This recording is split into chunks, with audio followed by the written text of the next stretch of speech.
southern part of that country, from the crest of that road. Waves are radiating at high speed from gate to gate, door to door, room to room, stereo to stereo, speaker to speaker. From that station, radio gold on that dial 90.5, where the difference is obviously crystal clear. Nyato mi do to nyato ya Chicago club ro ye ya do amanchi nyago blo nyato fi to tui manyo apasa manyo apasa do badu ya ta mi do to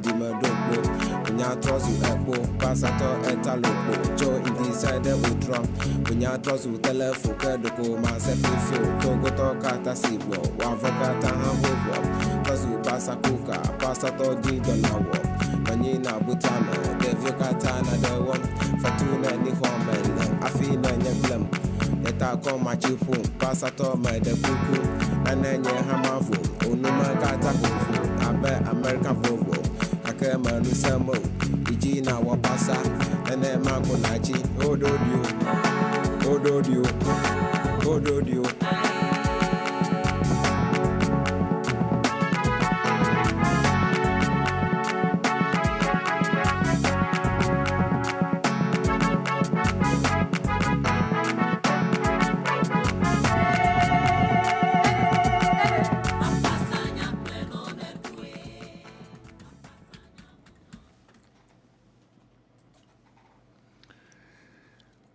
Good evening, my dear intelligent, dedicated, and very highly discerning brothers and sisters. Good evening, fellow Ghanaians, citizens of Omofia, Sika Perere, Yepenukore, Boaminami Yahoo, Galamsey Gold Mafia Republic, Sterling Crude Oil Mafia Republic, citizens of the island of Saint-Tropez in the south of France, and citizens of Guyana, home of allegedly stolen Ghanaian loot.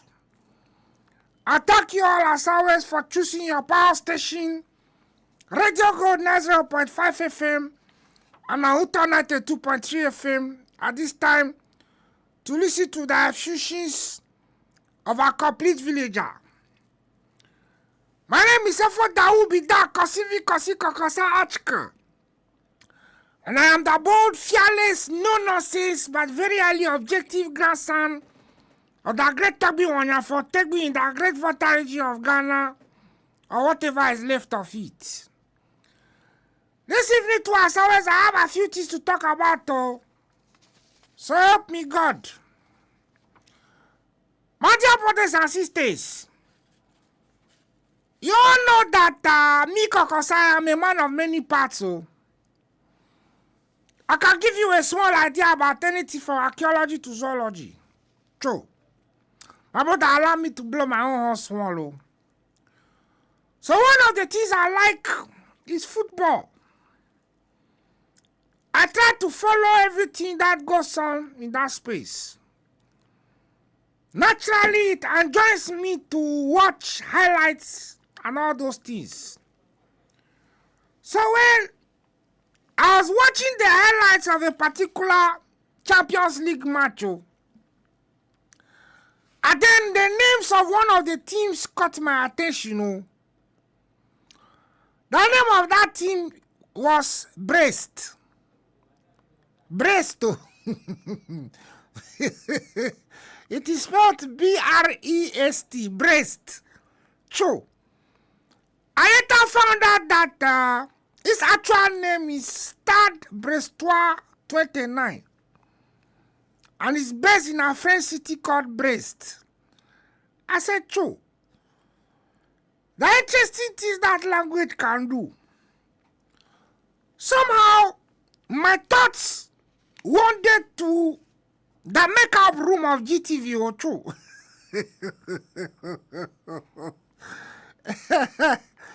You know that you cannot look good on GTV without going through the makeup room. Oh. So it came to pass that a certain presidential candidate was going to appear on GTV to speak serious Buckingham Palace grammar to confuse with the masses. So, because that was his stock in trade and his trump card.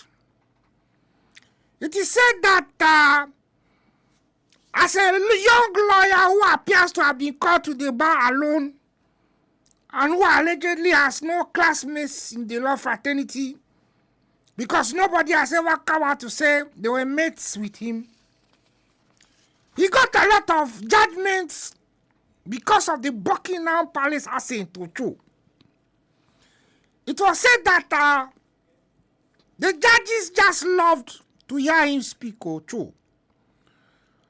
And as for that one, whether you like the man or not, when he starts to deliver a speech, especially if it's a prepared one, my brother, you love the diction and the grammar and the accent lacho.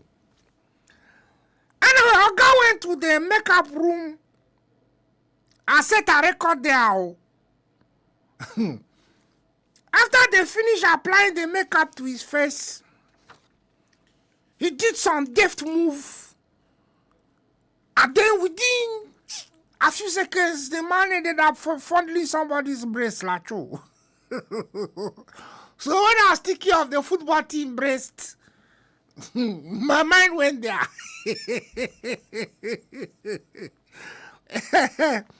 So,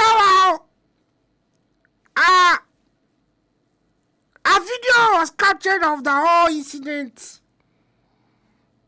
and it became a big brouhaha in this country.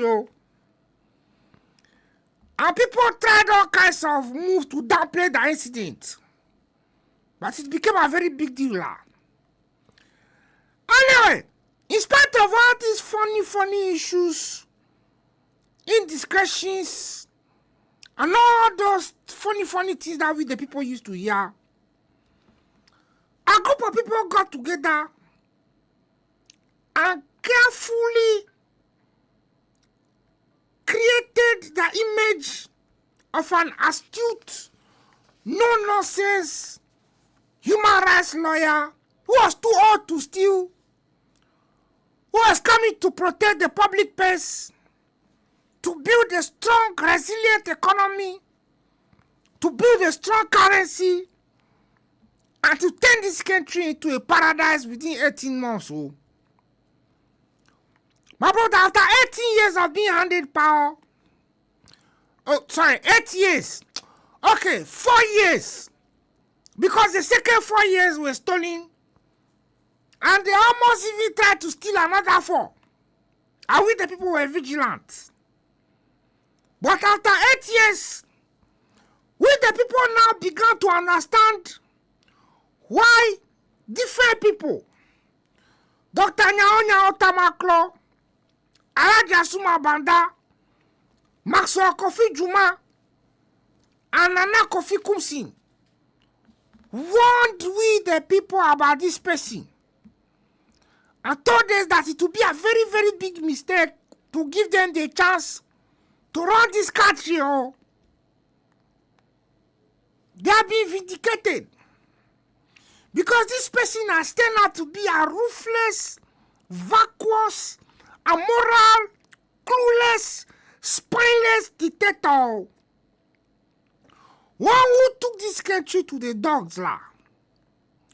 My brother, even the debt that he came to meet, the man racked up more debt in 8 years. In fact, the debt he racked up in 8 years is 4 times what it took the country 60 years to get. You understand? And I think it is clear that you go down in history as our worst ever president. Oh.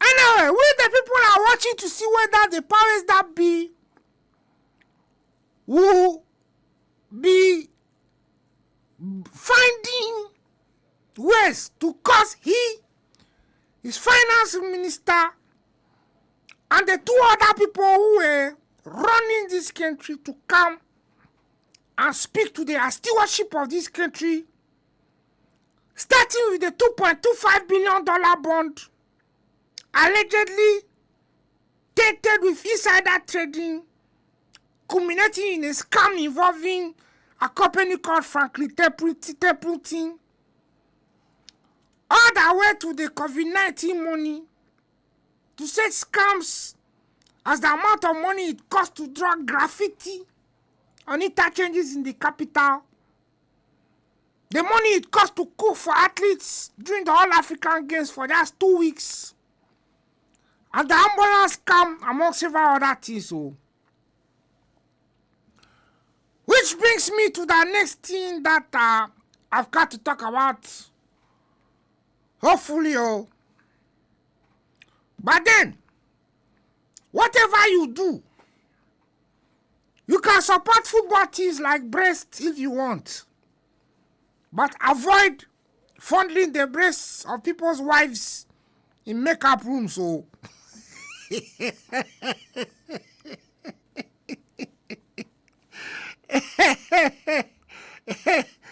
Konkonsa, this is your mouth. Be very, very careful. Yo. Fortunately, I haven't been given a ministerial appointment for which I will have to go before a vetting committee to be forced to eat back some things that I've said and whitewash somebody's image. My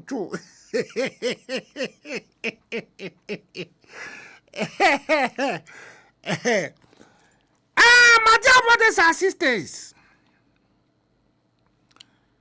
a gentleman called Howard Zinn, who was once an American playwright and historian, once said, and I quote, "Civil disobedience is not our problem. Our problem is civil obedience. Our problem is that people all over the world have obeyed the dictates of its leaders, and millions have been killed because of this. Our problem is that people are obedient all over the world in the face of poverty, starvation, stupidity, war, and cruelty.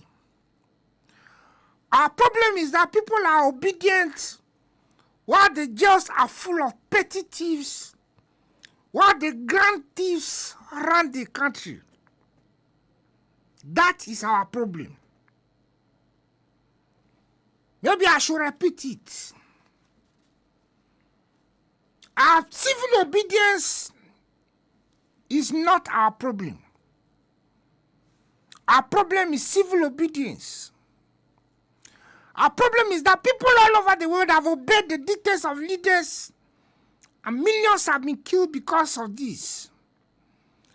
Our problem is that people are obedient all over the world in the face of poverty, starvation, stupidity, war, and cruelty. Our problem is that people are obedient while the jails are full of petty thieves, while the grand thieves run the country. That is our problem. Now, I want you to ruminate over this while I go to the subject of the reported tussle between the elephant CEO of the state insurance company, which for the past 8 years has been forced to become an agent of the private fiefdom of Kenoforiata, and a new one that Bole Obama has appointed. Since the matter is now the subject of a court, I'm not going to talk plenty about it, but please, I want to find out something. Is the umbrella party a church or it is a political party?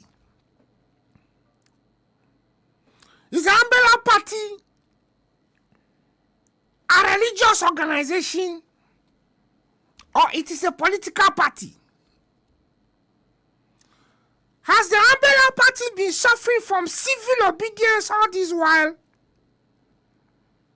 Or they don't believe in the rule of law? Why is it that anytime they have lost power, their appointees and relics have been swept out of office like chaff? And they go quietly and obediently without any attempt to fight back. My dear brothers and sisters, the 2 times the most destructive party in our history has come to power, it has been a madhouse. Oh. I remember how in our era, even the cars, the saloon cars, at the time it was VW Bora and Toyota Crown and Toyota Cressida and all those things that people were driving, that party functionaries were driving. People were compelled to bring those cars to the State House. Come and park them. Later on, those cars were shared like cake to party functionaries in the new government of Dr. Wawa. And then people who had valid contracts of employment with the state were forced out of their offices callously and ruthlessly to make way for party people. When necessary, in some cases, communication was forged to try to implicate those kinds of people in one terrible thing or the other while they were in court.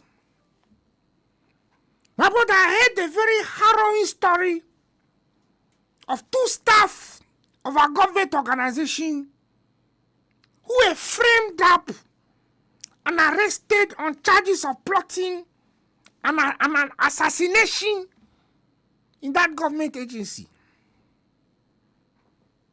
Why? Because they were perceived to be affiliated to a particular party because they were from the wrong part of this country. My brother, in their case, it was so bad that they were even told the particular person they should choose as their lawyer if they wanted their freedom. In other words, in this era gone by, depending on the case that was before the court, you could not even choose your own lawyer. Because if your lawyer had the wrong name, or was also from the wrong part of this town or country, no matter the authorities they brought to court, no matter the soundness of the arguments they brought, you will go to jail. But dear brothers and sisters, stay with me. Oh. By the time Dr. Apuni was removed from office in the early part of January 2017, he still had a valid contract of employment with the Republic of Ghana. Oh. Somehow he did not fight for his rights in court. Before 2017, we all thought that the Constitution had given some people like the Electoral Commissioner of Ghana security of tenure. That is, unless they were too sick to continue their job or had exhibited incompetence on the job or had caught misbehaved. By the way, all these 3 ingredients that I've just alluded to apply to Jimesa, because she could not even get a simple total correct. So she had to amend results several times to be given different answers. To today, do you know the exact figure with which the eventual winner of the 2020 election won with? Me, I don't, because there are 6 or 7. So, we the people don't know which is which. Number 2, the Sal matter, where about 20,000 people were deliberately disenfranchised. Stated misbehavior, right? Okay.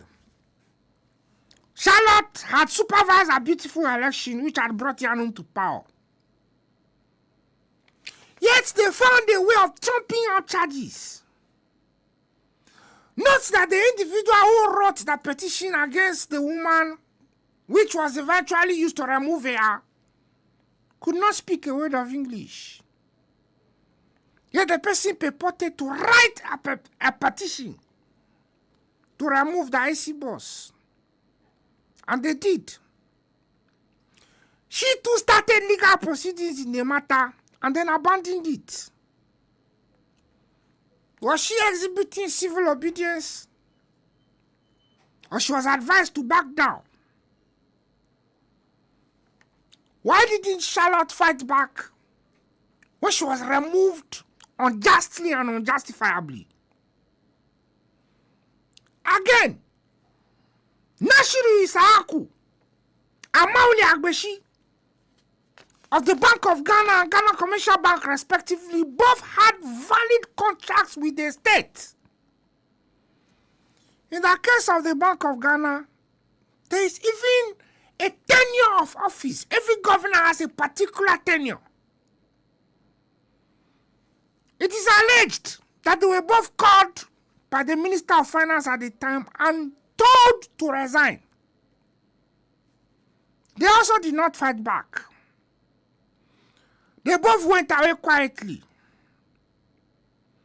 Yet in 2009, when there was an attempt to dissolve a particular board, in line with the conventions of new governments, some people quickly rushed to court to argue that they had a tenure as a board and that they should not be removed or the board should not be dissolved. I don't even remember how that matter ended up. So now, in this case of this SIC woman, we are hearing that she's refusing to go and has filed a case in court on the grounds that, among other things, the board, which I believe is not the appointing authority or was not the appointing authority, has given her a contract to serve as SIC boss to 2028. Hence, her gravitas to refuse to hand over the office. So, umbrella people, you have new apple. Next time, if for some reason you are voted out of power, get the boards of all the companies you have people saving on to give the CEOs you have appointed to those companies contracts for at least 4 years in the dying base of your stay in power, so that it can become a subject of litigation. But then, I want to ask, what has been the modus operandi for the choice of SIC boss? Is it not by political appointment? Is the board also not constituted based on political appointment? Or SIC as an entity, an adjunct to the government, has its own modus for choosing board members? Board members who can also purport to extend the mandate of people they didn't appoint. Well, maybe I'm an ignoramus, so I don't understand this kind of audacity, as opposed to the civil obedience that umbrella people are exhibiting and have exhibited all this while. Check this out. The only time the word consensus comes up in our parliamentary lexicon is when the elephants are in the minority. When they have power, they do exactly as they please. Even when they had a marginal majority, did you all see the lengths they went to remove some MPs so that they could force their things through parliament? How is it that even in parliament, with such an overwhelming majority, a small band of people are outstripping and outshining a group of people who have an overwhelming mandate from the people of Ghana? How come people are still occupying certain offices as we speak and carrying out mischief? Do you think we would have been having this conversation by this time in 2017 if Yanum had this kind of mandate? Do you think Yanum would have given any GABA on the vetting committee if they wielded this kind of power? Do you think they would have talked about building consensus? Do you think that the kind of logic Capeno Marking throughout there, that they had to be disruptive and destroy public property because after he alone spent 3 hours asking completely useless, unrelated questions, they were being asked to vet other people? Do you think this kind of logic would have carried if the shoe was on the other foot? Do you think that the people who supervise the murder of 8 Ghanaians would have accepted to be called or to be called murderers openly in parliament if somebody on the other side had cut called and said murderers of voters in an election? Maybe the umbrella people haven't gotten used to the fact that they are in power. They should wake up and use that power. They should use it forcefully and without flinching. If push comes to shove, they should show strong arm tactics. Oh, yo, my brother, when it comes to even our courts, we all have the benefit of the precedent set by those thugs who went on rampage in a court in Kumasi and manhandled a pregnant judge and turned the court upside down. They were just fined and told to go away. Those precedents are out there. So people should wake up from their slumber and know that they are in power, that they have power, and that they can use it. Yo, I went to the wise, as always recited the Konkonsa's mouth. I am a supporter of that French football club called Brest. Have a wonderful evening, everybody. Ever!